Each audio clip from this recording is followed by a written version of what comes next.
রহমানির রহিম।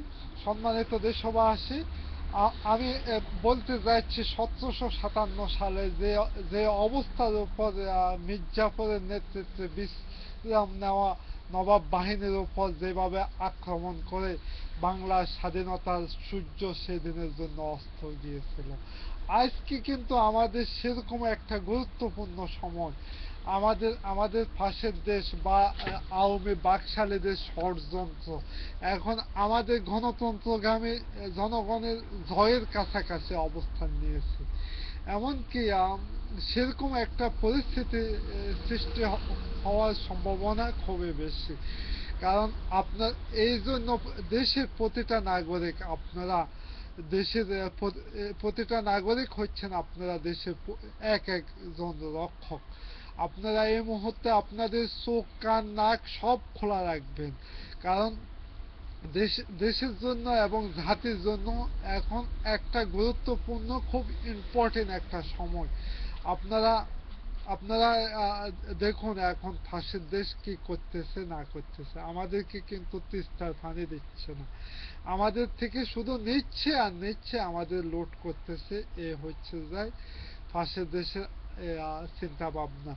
হাসিনা বিভিন্ন মিডিয়ার সামনে গালভেটকে দিয়ে কথা বলছে, দালালি করে আদায় করে।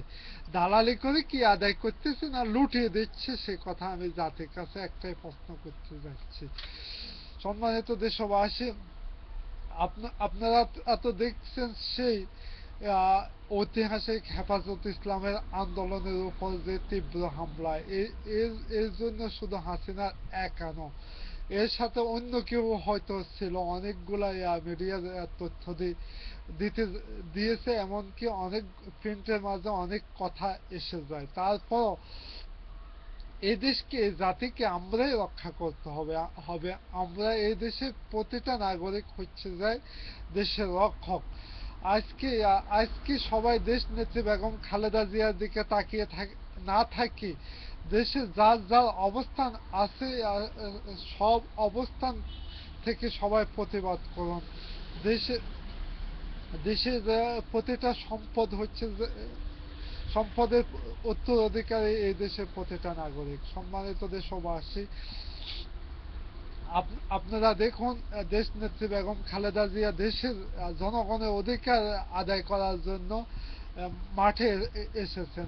এমনকি তার উপর ধাপে ধাপে কয়েকবার গুলি হামলা করা হয়েছে। জীবনের মায়া না করে কিন্তু আমাদের জন্য সে এখনো রাজপথে আছেন।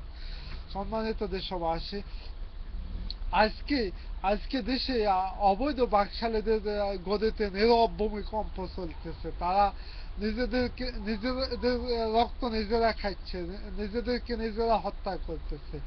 তারপরে এর এর দায়ভার আমাদেরকে দিচ্ছে। আমাদের জন্য অনেক কঠিন অবস্থান। তারপর তার মাঝে দিয়েও দেশ এবং জাতিকে রক্ষার জন্য আপনারা যার যার অবস্থান থেকে সবাই প্রতিবাদ করুন। আপনারা কেউ একা নয়। দেশকে বাঁচান, জাতিকে বাঁচান, এই বলে আজকের মতো বিদায় নিচ্ছি। খোদা হাফেজ।